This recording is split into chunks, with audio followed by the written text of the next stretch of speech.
Moi bo día a todos, a todas. Hoxe nesta rolda de prensa, en primeiro lugar, quero dar conta que acabamos de manter un encontro con persoas afectadas pola situación que se viviu nas residencias de maiores, unha situación que é a cara máis dura e máis dramática do fracaso na xestión da crise da Xunta de Galiza. Permitídeme poñer sobre a mesa algúns datos que poñen isto de manifesto. Estamos falando de que case a metade das persoas falecidas ao longo destas duras semanas foron persoas usuarias dunha residencia. A este feito xa dramático temos que sumar que houve centos de contaxiados e contaxiadas tanto nas persoas residentes como en persoal. Teñamos en conta que en Galiza hai aproximadamente unhas 20.000 persoas usuarias dunha residencia de terceira idade e o feito de que case a metade das mortes por coronavirus se concentre precisamente neste colectivo pon en evidencia que algo fallou á hora de xestionar esta crise. Vexamos que evidentemente isto significa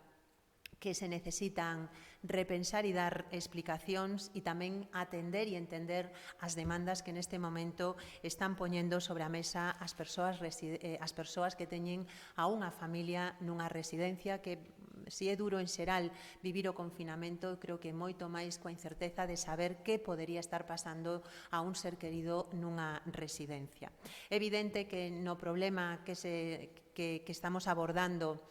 fallou a previsión, fallaron os protocolos, fallaron as suspensións e tamén chegou tarde a Xunta de Galiza á hora de abordar esta situación e parece que estivo máis pendente da patronal que pendente do que estaba pasando ás persoas usuarias desos centros. E hai un problema que é un problema de fondo, que é ese modelo privatizador. De feito, temos un dato que é moi evidente. Galiza conta con 223 residencias, só 24 son de xestión pública e o relevante é que nestos 11 anos se foi a Xunta de Galiza incapaz de construir ningunha soa nova residencia, foi incapaz de crear ningunha soa nova praza en residencias de maiores e isto evidencia a aposta que fixo o Partido Popular pola privada e por non impulsar unha rede pública que garanta unha atención digna ás persoas maiores. Está claro,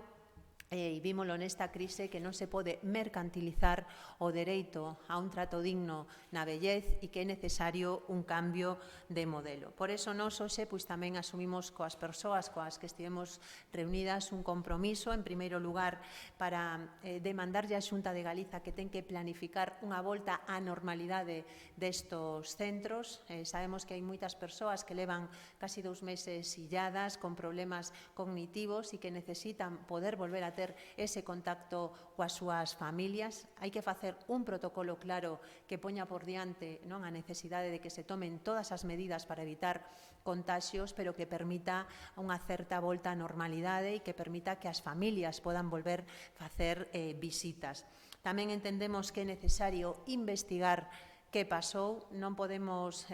dar por boas as explicacións que ten dado a Xunta ata este momento porque son insuficientes e claramente non quere asumir as súas responsabilidades e consideramos que unha vez que acabemos o proceso de desescalada hai que abrir unha investigación para saber que pasou e evitar que unha circunstancia así poda volver a repetirse